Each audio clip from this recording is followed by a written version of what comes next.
wind down your windows. You're listening to the Failing Writers Podcast in association with Scrivener, a show about the joy of the journey, not necessarily the destination. Although, it would be nice to at least close the gap a bit.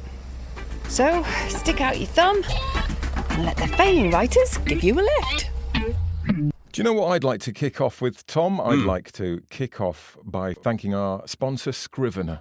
Go on then. Do you think anyone listening to this doesn't actually know what Scrivener is? Do you think that's really unlikely now? I would hope so. Yeah, I think it's a well-known. What is it again? Well, Tom, I'm kidding. It's an amazing bit of writing software. So if you're writing something, it just makes it all nice and easier to do all the things, organise your thoughts and find bits and, get an overview, all of that kind of stuff. Yeah, and if you've got any sort of research or websites or bits that you need pinning to the right bit of your book to refer to and things, it does all that as well, doesn't it? It all kind of keeps it in order. It does. And as we know, generally writing isn't that easy. So yeah. If you can make it easier, that has got to be a good thing. So thank you, Scrivener. Yeah, check them out at literatureandlatte.com. And don't we have some kind of code or something, like a secret code that gets you 20% off? If you use the code FAILING, you will get 20% off. Fact. Brilliant. So, yeah. Tom, I was wondering, have you been following the Saltpath Rainer Wind scandal? Oh, yeah. I was confused, I have to say, because I understand that mistruths have maybe been told and what have you. But at the same time, I find it odd people complaining about that when it comes to fiction. Right. Well, this is a memoir. Yeah, but, I mean, based on a true You're story. You're suggesting that everybody does this and we're in a post-truth era, so it doesn't matter anymore. Maybe I'm just cynical. I just assume nothing's true anyway and everything's been manipulated for the story and what have you. But, I don't know. I think it's really fascinating because it's like the setup for the whole thing, isn't it, really? So this is what we're talking about, if you don't know. It's the very popular, I'm sure you do know, but it's the very popular award-winning best-selling memoir, The Saltpath. And it turns out that the premise of the book has all been a little bit made up and doesn't cast the writer in such a good light as the story she wrote in the memoir. At all, in fact, because it turns out that because they lose all their money basically, and that's what sends them on this journey to walk the through no path. fault of their own, really, just through happenstance, wasn't it? But as it turns out, basically the idea was they got scammed out of their money and they lost their house, but actually turns out that allegedly she'd been stealing from her employer for years, like thousands of pounds. And they lost their house because they borrowed money to pay it back to avoid going to prison. So it's not quite the way they painted it. But isn't everyone's memoirs like that? People aren't going to be honest in the memoirs, are they? Like completely. They're always going to, unavoidably, you're going to try and paint yourself in a good light or or your recollections of things might not be quite right.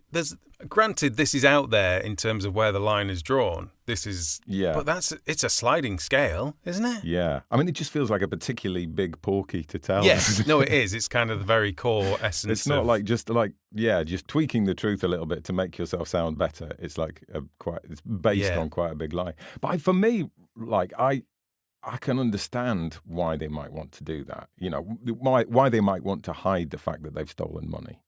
Risk the judgment of their readership. But story-wise, I was thinking, surely it's just a more interesting story. Like the transformation from thief to pauper to, walking meditative writer. I think that's really fascinating. You mean there could have been like a proper redemption curve in there of like realising. That's it, exactly. Rising above it. So if she'd included all of that in the story, like we've talked about this, haven't we? We've talked about how when you're writing, and usually in the context of like flash fiction, often the best stories are the ones where a little bit of your dark side slips out.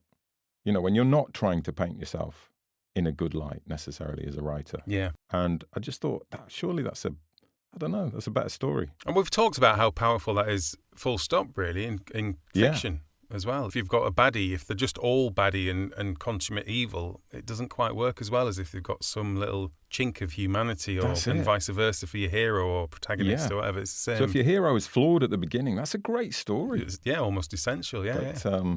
But it's interesting, isn't it? We all have a kind of a need to fluff up our lives a bit, and everyone has different rules for themselves about what's acceptable or not, where that line is. That's the thing. Everyone thinks, well, everyone thinks they're a law-abiding citizen. I mean, I do speed sometimes, avoid tax, and someone else will think that's massively unacceptable, whereas someone else goes, well, and we all think we're right. We do like, on the whole, tend to shy away from the difficult stuff in our lives, I think. We do. Although some people make podcasts about it, John.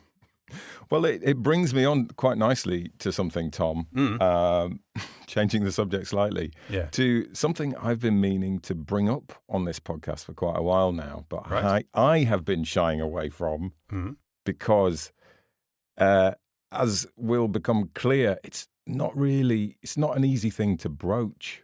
So I've got this long overdue, potentially difficult question that I'm sure our listeners will be intrigued to hear the answer to as well. But because I'm kind of springing this on you, Tom, how about I ask the question now, and then we talk to our guest, and then you answer the question at the end of the podcast. So, Tom, are you up for that? I'm trying to desperately think what this question could be now.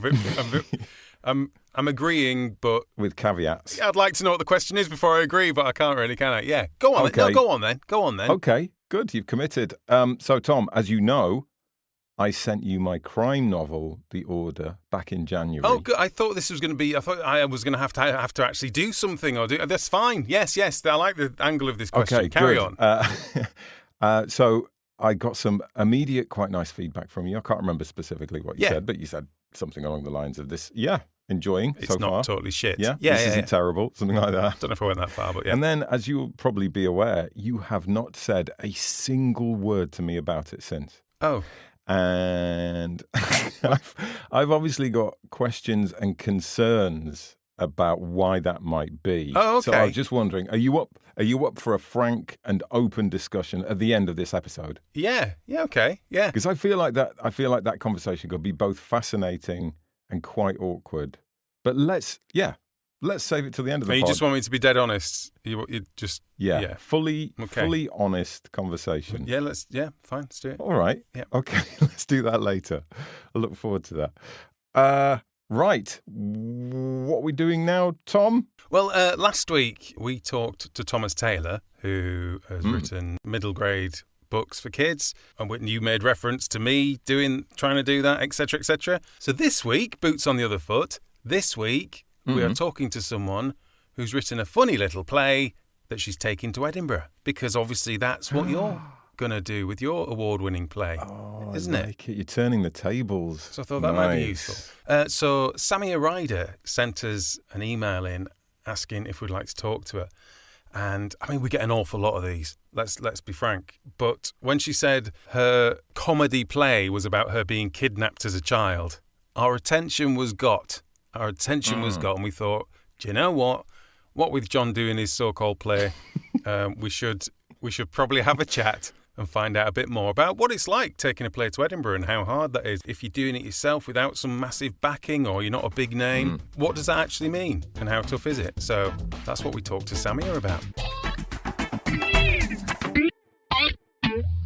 Samia, you got in touch with us and mentioned that you were taking a show to Edinburgh this August. Indeed. And as my wife and I have written a show and are planning at some point maybe to take it to Edinburgh, I thought it would be good to talk to you about your whole experience of writing it and producing it and financing it and marketing and all that and how it's going generally. Yeah, definitely. What's your show about, can I ask quickly? Yeah, of course. Yeah, ours is about marriage. Oh, You've got to stick to the things you know, haven't you? Oh my God, if I wrote something on marriage with my husband, I think it'd be the end of us. Well, it's been really fascinating because we play to marriage couple therapists talking about marriage and how to have the perfect marriage. So it's been quite meta sometimes.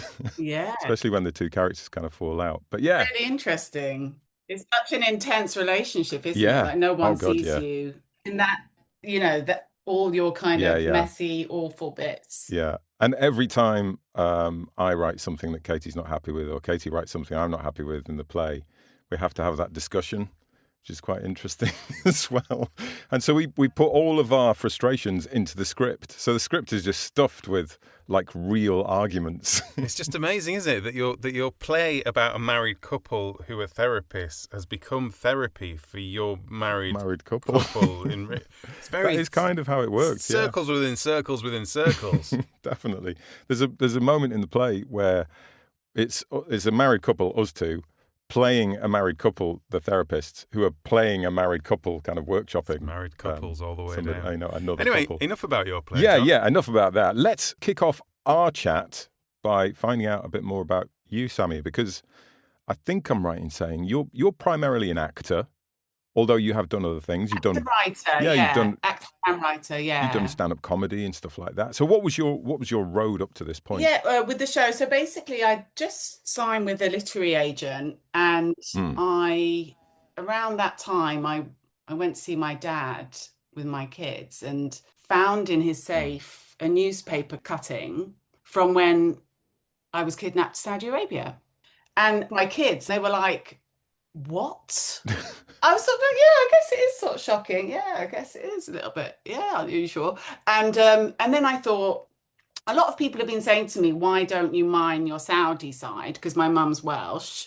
And well, I hadn't mined it because I didn't really relate to it greatly in many ways, which I think can be quite common when you're sort of mixed and brought up in London. I probably identified most with being a Londoner, really, which can mean anything, can't it? So my literary agent at the time hooked me up with a director who was brilliant, as in he pushed me so hard. Yeah. And I got in contact with all my relatives in Saudi. I kind of did loads and loads of research. Every week he'd give me new research to do, talking to everyone. And then I started writing sort of a one-woman show script. And then I got it to someone at Fulwell who I'd met through this ITV scheme, and she optioned it for a TV series. So then I kind of went into development with that for quite a while. To become television. Yeah. And was quite naive because the development process is, well, soul destroying. The words that come to mind. I mean, it was interesting, but the odds of someone picking it up, and it's just, it's pretty brutal. So then I went into development with a couple of other projects of mine with other production companies. And then I realized if I don't actually work with this myself and do something with myself, I'm going to go mad. Was that just because it was getting diluted down and changed from so it wasn't you anymore, or what was the... Some of it is that it kind of turned into something different, which it wasn't worse, it was just different. And that was okay. It's more, you sort of birth these projects, and it does feel like a birthing, or did for me anyway. And you just get so many knockbacks. It's the usual story, but it doesn't make it any easier to deal with. And it's incredibly frustrating because I do actually want to put something out there. I don't want to just sit in my room and get something on a desk of someone at the BBC or Channel 4, wherever it might be. I want to put something out there. Like, that is why I'm doing it. And if you kind of constantly hit walls with that, you end up thinking, why the hell am I doing this? It doesn't make any sense. So I started workshopping it, and I'd been in touch for a very long time with someone called Gareth Edwards, who produced things like Spaced and That Mitchell and Webb Look, and recently produced a new sketch show with David Mitchell and Robert Webb, which I think will come out later in the year. And he's been mentoring me, trying to commission my projects for a long time. And I said, will you direct it? And he said, yes. So then I started workshopping it in various theatres I could find that would let me. And it slowly grew from there until I had a full show, took it to Riverside Studios, rewrote it a bit more after that, and then took it to some other fringe venues like the Tabbards, Museum of Comedy, White Bear. Then through a kind of group chat, got it to someone at Gilded Balloon. They took it on, then got funded from Keep It Fringe. That all happened in one day. So you can spend months just with nothing. And then one day, like in a very random way, it can, move forward. Amazing. That must have been a nice day. Actually, I kind of felt quite anxious that day. Actually, it was all a bit like, oh my gosh, it's happening. Yeah. You were talking about workshopping it in theatres. Yeah. What do you mean exactly by that? There's a theatre in East London where they have an audience and performers, writers can perform their work, and then you chat with the audience after. Oh, wow. Okay. So possibly not even the whole thing, just like a section of it or whatever. And right. There's another place called the Cockpit in London where it's similar. You perform it and then you chat with the audience and they say what they liked, what they didn't like, what they wanted more of, etc. That's really interesting. Who are those audience members usually made up of? Are they theatre people or? It is a bit theatre people, which I always think is a little bit of a shame in some ways. Bit echo chambery, yeah. A little bit. But they know what they're talking about. Yeah, I don't know. Do they? At least they pretend They know. certainly pretend. I mean, no, that's horrible. But, I don't like that kind of waffly sort of, I don't like it intellectualized in that way, I guess. I rather a bit of a realer response. And also, I don't know, the Cockpit was a lot more of my friends who aren't theatre-y. So that felt a little bit more of a kind of real reaction to it. Yeah. That bit was good. I didn't like that bit. That was stupid. Don't do that. Yeah, I wanted more of that. Oh my God, what happened with that bit? Yeah. That sounds really interesting. But how much did that change the final product? It changed it a lot because there were some things I kind of skimmed over that they wanted a lot more to hear a lot more about. Yeah. When I did open up those subjects, they were very fruitful. Yeah, doing this, I can see why it would be a really nice thing to. I mean, I suppose that's the good thing about theatre is that if you're putting on your own show, you've got a way of kind of exacting some sort of control over your domain, haven't you? As with TV and other things, there's a lot of control loss. There's lots of things out of your reach, whereas with theatre, it's like. And I think that's partly what I'm enjoying about the whole process of certainly writing, because we haven't started rehearsing yet. We're just about to. But it's amazing to be able to, if you just want to take something out, you can just do it straight away. You don't have to argue with anyone, apart from Katie, obviously. I do think there is a downside to that, which is you've still got to kind of try and be open to listening to people. Yeah. I don't know if you saw the documentary Titan about the submarine that went under. Oh, no. It's really good, but it's basically the CEO stopped listening to anyone and made it like everyone was too scared to tell him anything. Yeah. That's the only peril of it, is that you've got to still keep your feelers open. Yeah. People would give me feedback and I wouldn't be able to receive it for about 4 months. Right. It says a lot more about me than anything else. At least the peril is lower. Yeah. It might just be a bit of a shit bit in the play rather than everybody dying. Yeah, that's true. That's absolutely true. Although it could risk me dying on stage. But that's true. That's the only thing with it. So tell us a bit more about the show. It's a comedy, is that right? It is a comedy, yeah. In the main, it's a comedy.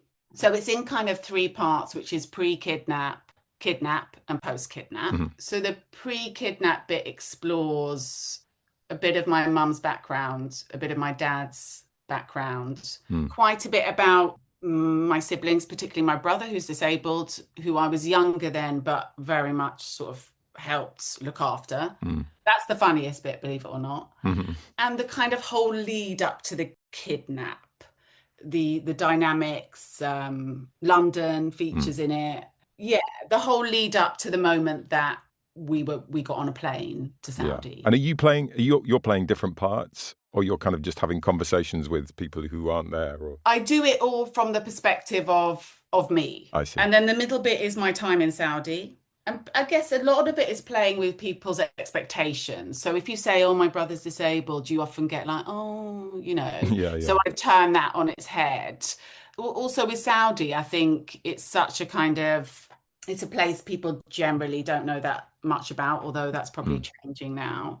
And playing with what you'd expect of the women there, what you'd expect Kidnap to be, because a lot of it was just swimming in swimming pools and eating ice cream, And then the last bit is, I guess, the fallout of a traumatic event. And because I'm a trained counsellor, I really enjoyed studying trauma, which is a growing, I know it's a bit of an annoying word now, but there is a hell of a lot of information on it and knowledge about it, which is really helpful if you're trying to deal with it.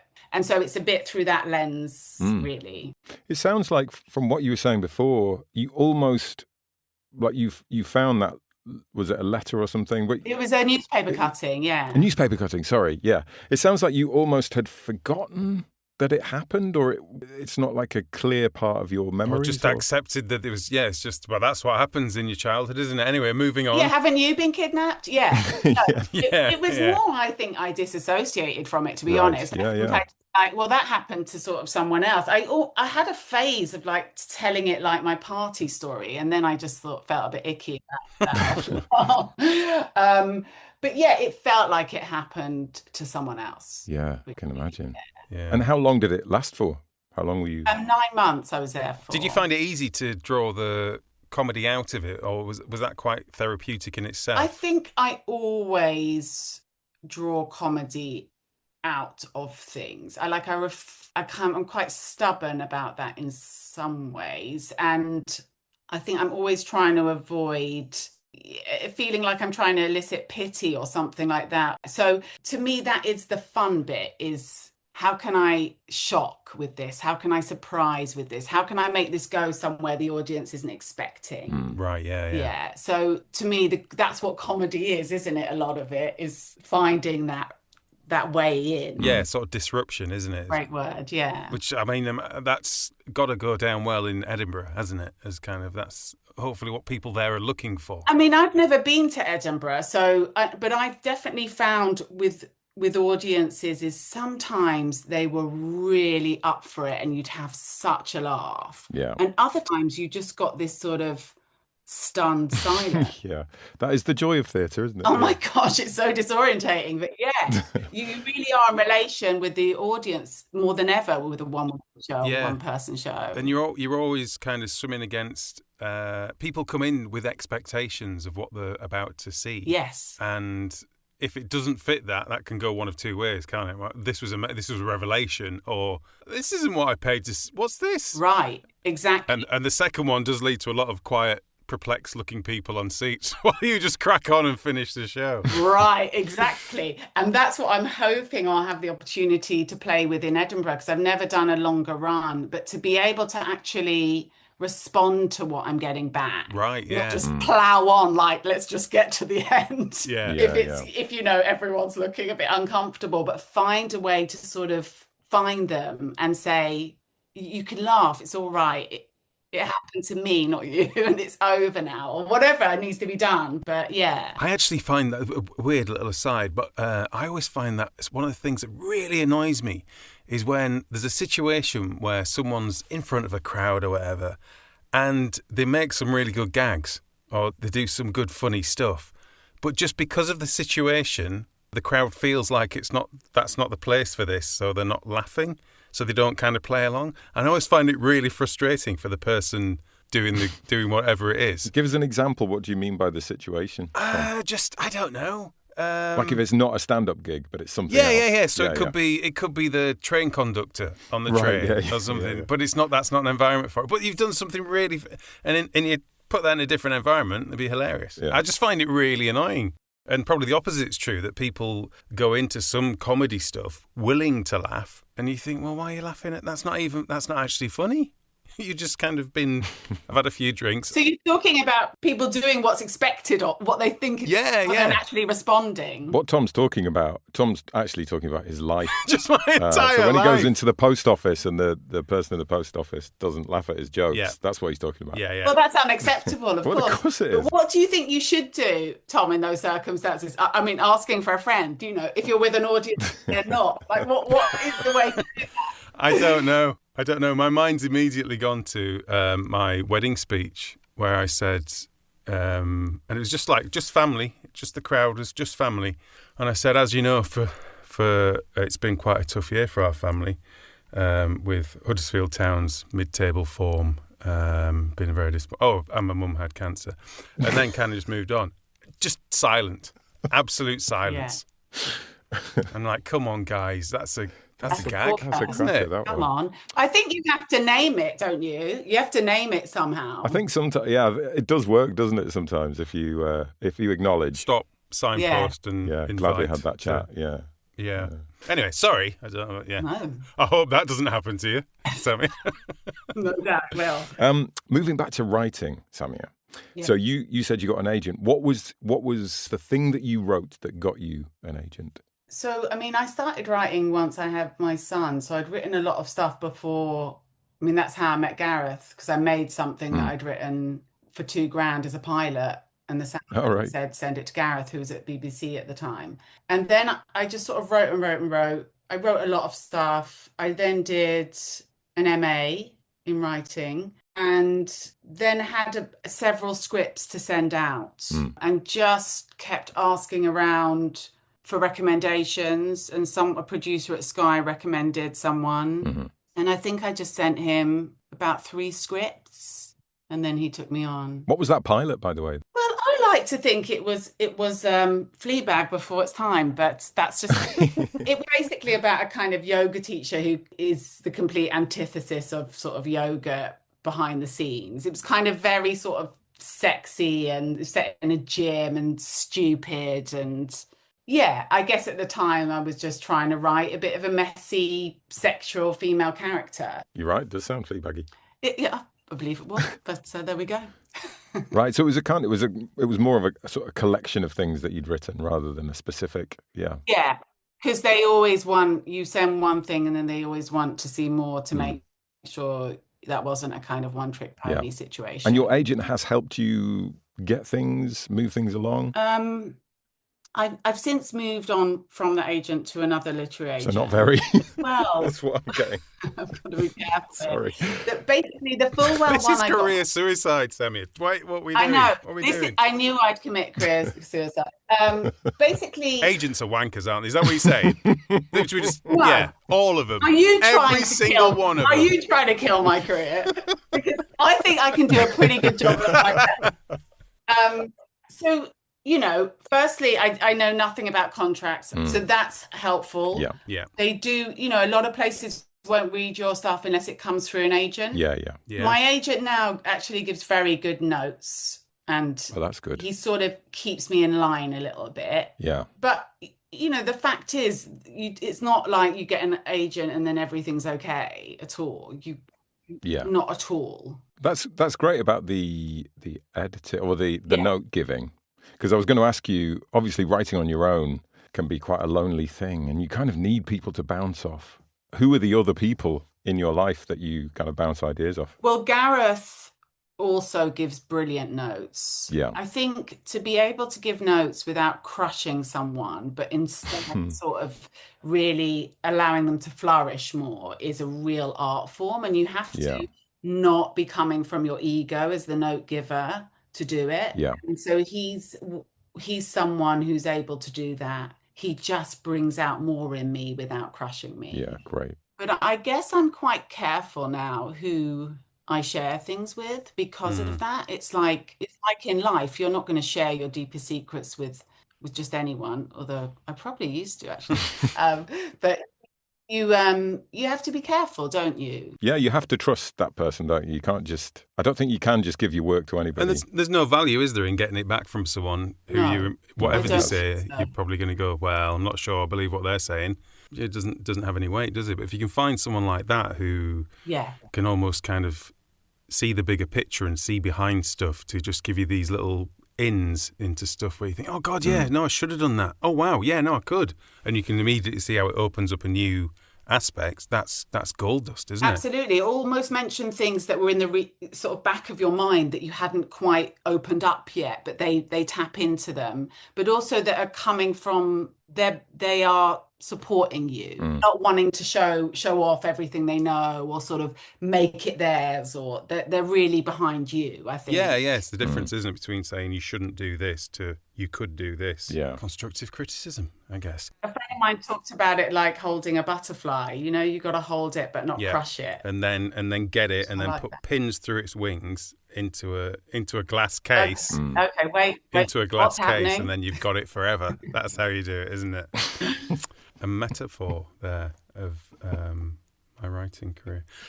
So when it comes to Edinburgh, do you end up doing all that by yourself? Is there a lot of legwork for you to do, or do agents and other people get involved? It's a very lonely, steep learning curve that I'm doing largely alone, yeah. So in terms of everything, sorting out venues, ticketing times, I don't know what's involved. What is involved? Tell us what's involved. I'm finding that out as I go along. What do you know so far? Yeah, so far the venue I've got with Gilded Balloon, so that was sorted. That is a good one. That's like guaranteed audiences, whatever. Do you think so? Okay, that's good.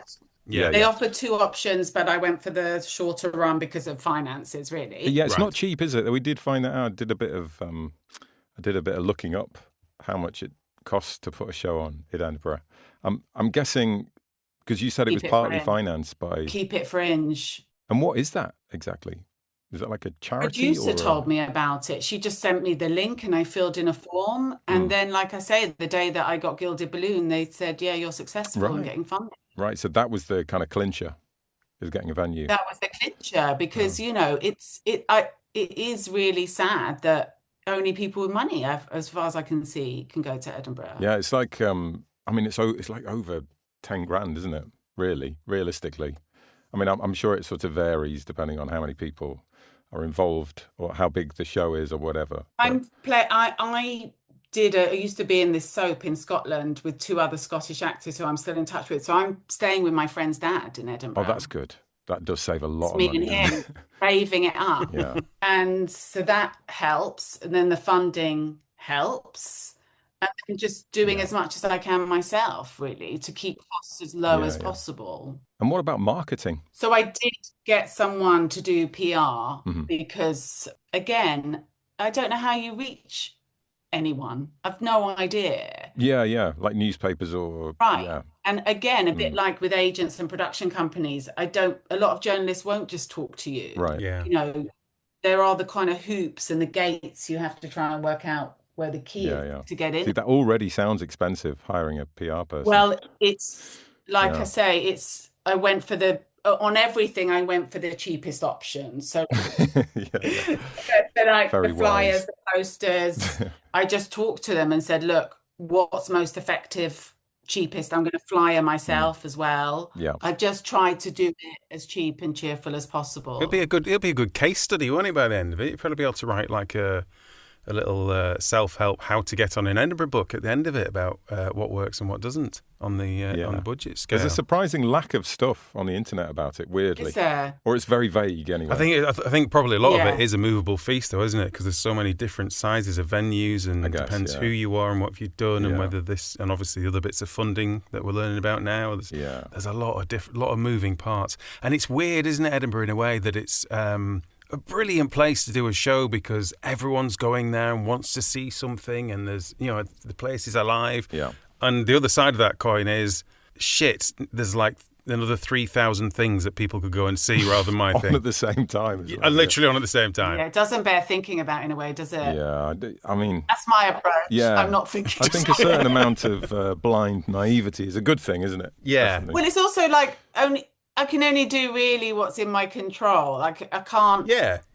Outside of that, it's sort of nothing to do with me. I'll just show up. I'll do the show. I'll do certainly whatever I can to try and encourage people to come and see it. And then whatever happens, happens. I am really excited to go. I'm really excited to perform. I'm really excited to go and see other people's shows as well. Right. Yeah. It is amazing, Edinburgh. It's like it is a proper feast. Like you come back exhausted, but kind of weirdly stimulated as well, with loads of ideas, and it's genuinely amazing. Whenever I did open mic, you'd have all sorts of people performing. Some were, not great. Some were amazing. Some were like bizarre, and that was so fun. Kind of be exposed to all these people expressing themselves in all their weird and wonderful ways. Yeah. So I'm hoping it's going to be a bit like that. Yeah. Have you got any reviews yet? You said you'd done a couple of performances of this already, of Kidnap? Funny Women reviewed it. So that's a review, and just had some industry people coming. So I had some quotes from them as well. That's very helpful, isn't it? To go with quotes. Yes. Presumably good ones. You're not going to put bad ones on your leaflets. They're all bad.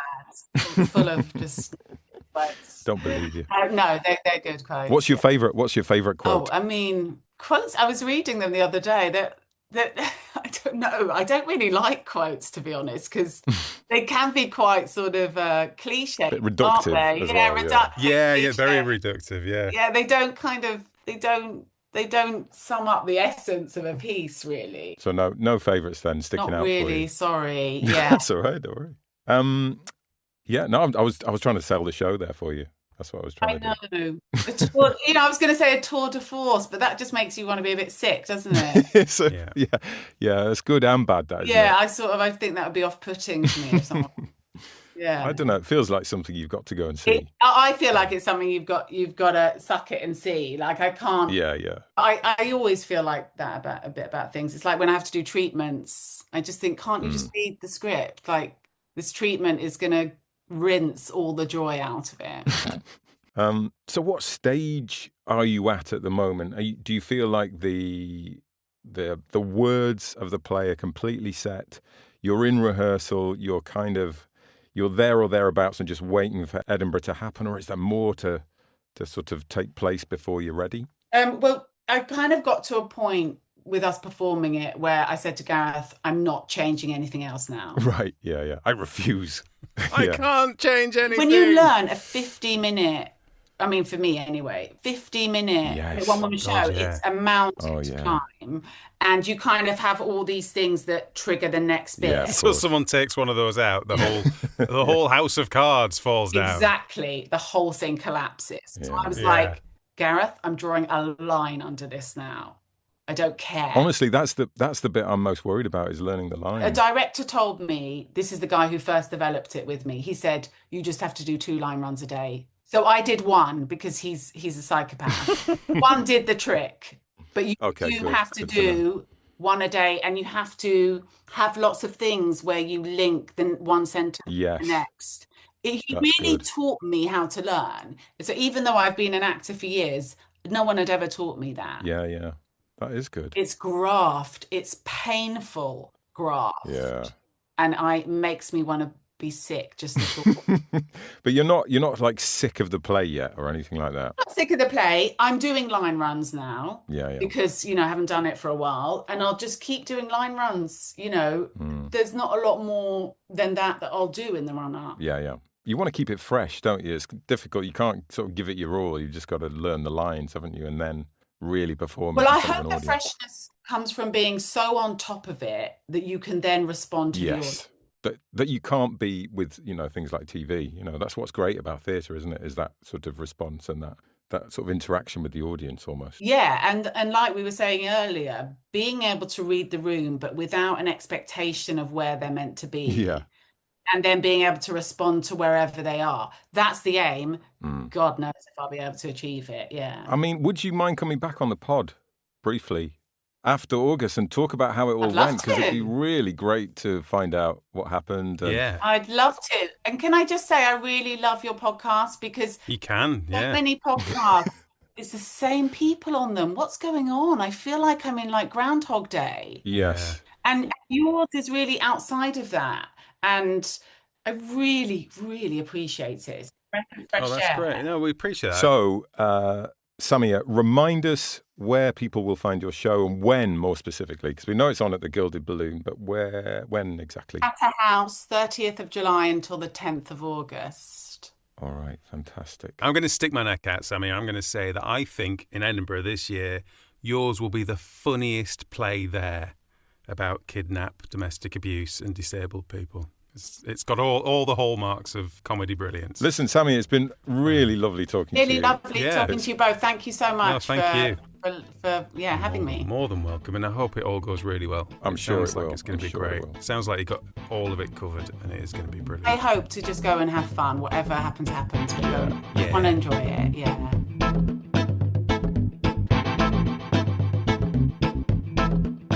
So check out Samia's. Go to Edinburgh. It won't be very busy. Should be easy enough. Mental, isn't it, Edinburgh? Just the whole thing is crazy. It is. It's funny, I was reading a post the other day where someone was saying, why do people take their first play to Edinburgh? Like, why is that the first stop?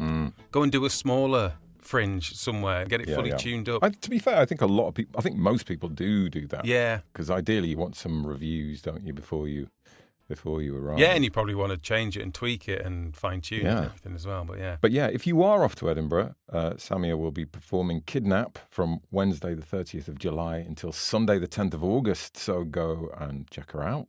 What a fascinating person. Yeah.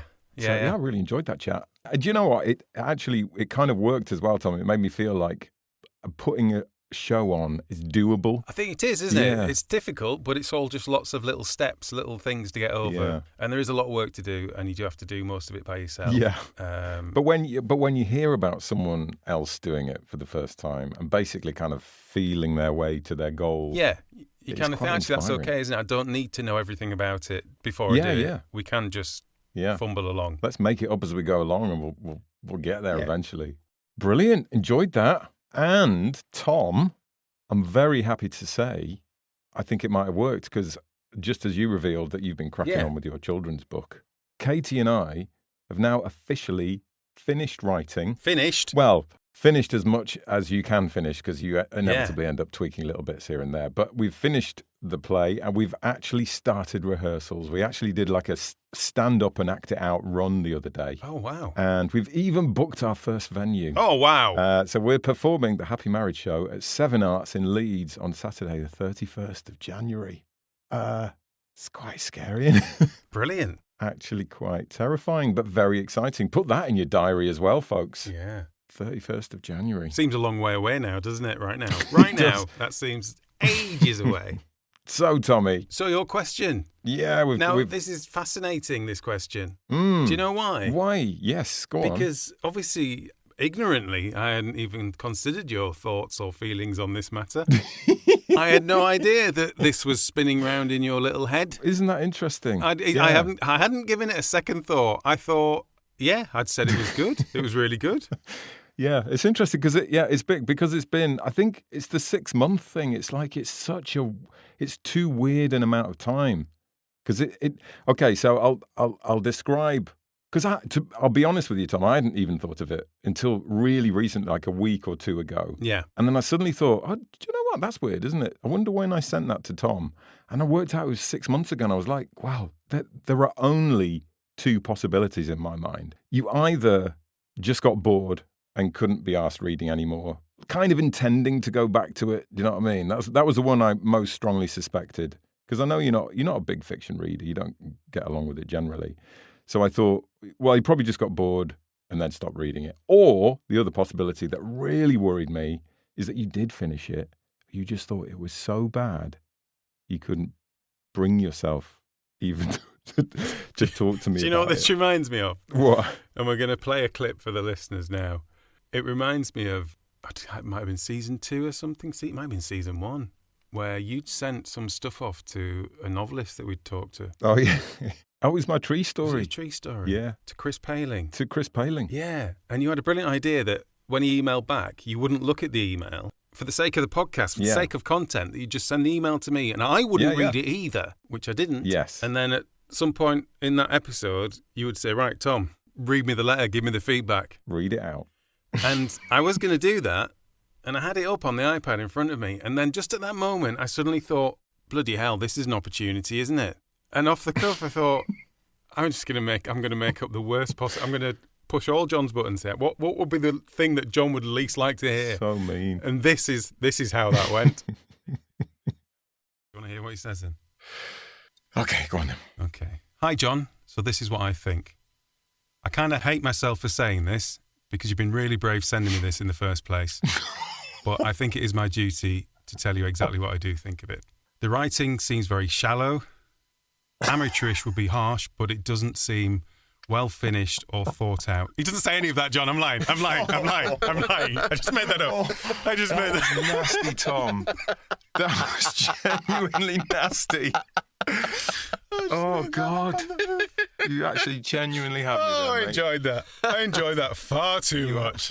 Stinker. That was good. Oh, I could feel that then. That was really... You're a horrible person, I didn't want to do that, John, but that was for the podcast. Under that pleasant and fun I didn't want to do that, but I felt that was good for the podcast. People will love that. People will love that. Do you want to hear what you actually said? You can hear. So cruel, If you Tom. listen very carefully to that, you can hear the moment your heart just breaks into your little writing heart. You did get me. You got me good and proper there, Tom. I genuinely... Is there a word when you feel really bad about something, but at the same time really happy and smug about something? No, but there should be. Let's make one up. There should be. The Germans probably have one. Yeah, they will, yeah. Yeah, so anyway, I think your scenario 1 is probably nearer the mark, but it's not that I got bored of it. It's just because it wasn't in a physical book and it's on a screen, it's not just a picky up thing.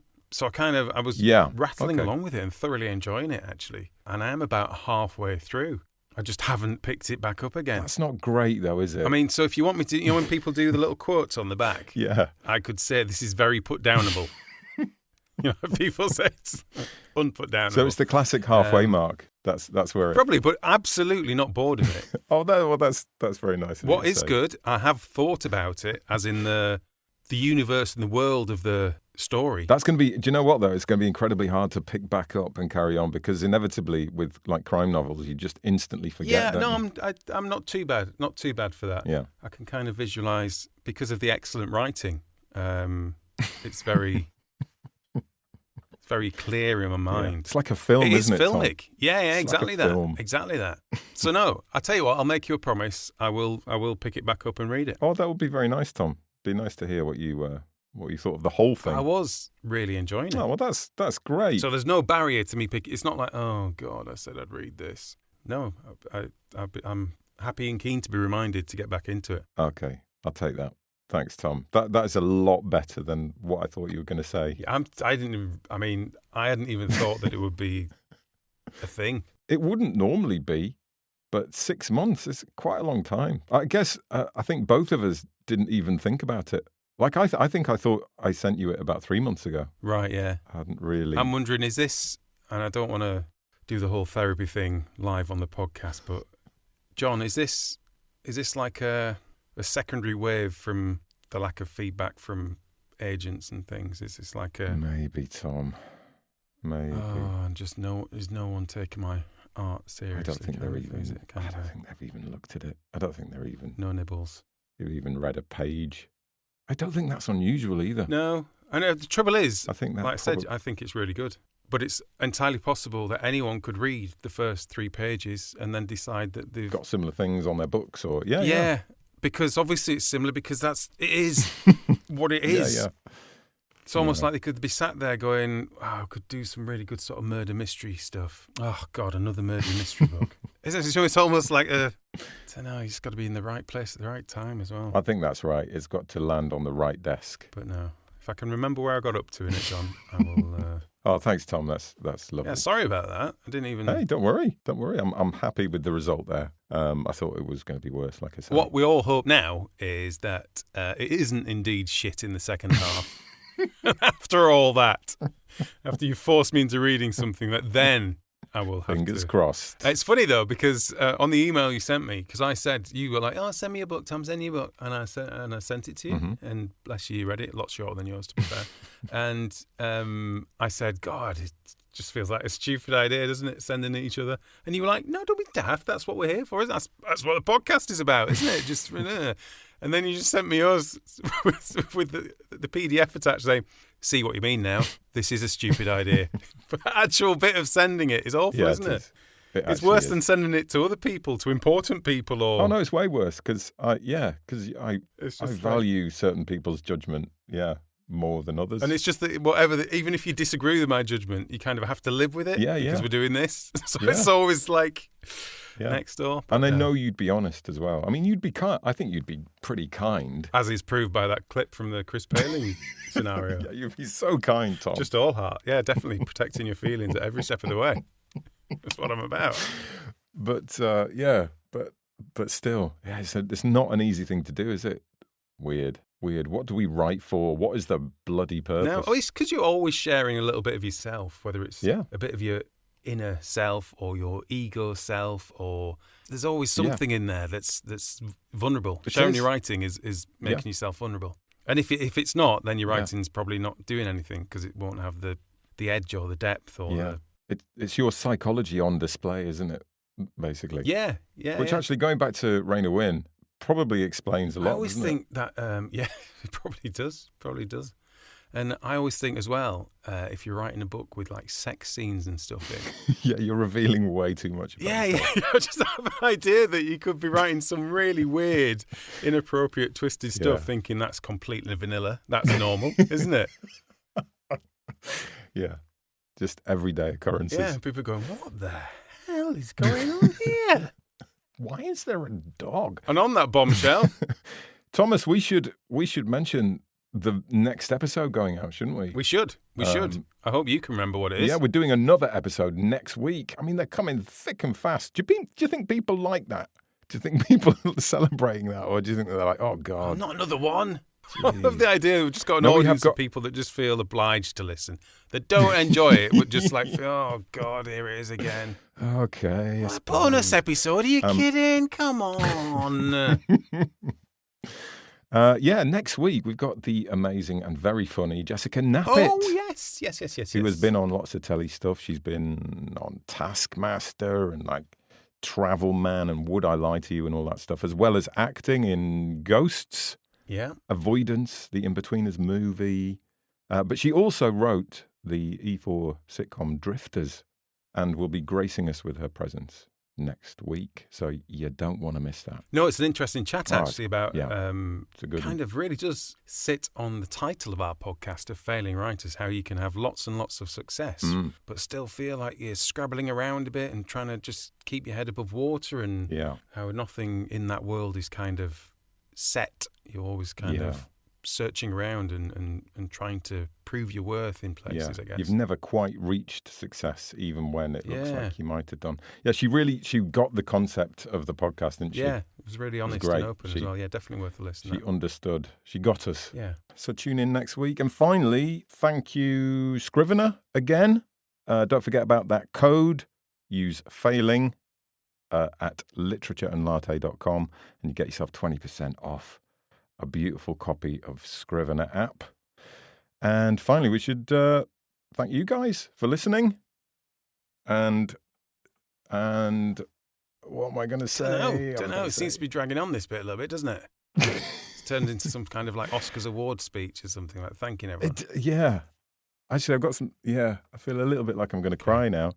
Thank you, everybody, for listening. No, thank you for listening, and thank you for sending us messages as well. We've had some lovely messages come through from people, both online and just people sending us lovely emails to say they've enjoyed the podcast. So yeah, keep doing that. That gets us up, doesn't it? That gets us. It does. It's nice that. It is. It's nice that. It makes us want to continue. Sounded like a threat, that, John. Again, back to the idea of people being obliged to listen. I very much doubt anyone's listening by now. They will have seen the warning signs of the dwindling end to the episode without no kind of it's just drifting, isn't it? So they can't be bothered getting their phone out of their pocket. They're just like, and they're just walking along now. They're probably walking the dog, or they're in their car and they can't be bothered changing to the next podcast. They're just willing to literally listen to this out. And I feel a bit sorry for them, I've got to be honest. It's a massive waste of time, isn't it? It's a huge waste. Wasting everyone's time. Guys, what are you doing? It could be listening to something. Could be doing some writing. Yeah. Even a little bit to your phone or something, or having an idea for a little short story or something. That's a good idea, Tom. Write a little poem. Could have written a poem. Great idea. Could have freestyled a poem by now. Regrets, honestly. Terrible. Okay, they probably have all left now, Tom. Yeah. Pretty sure we got rid of them all. Yeah. Right. Should we chuff off as well? Yeah.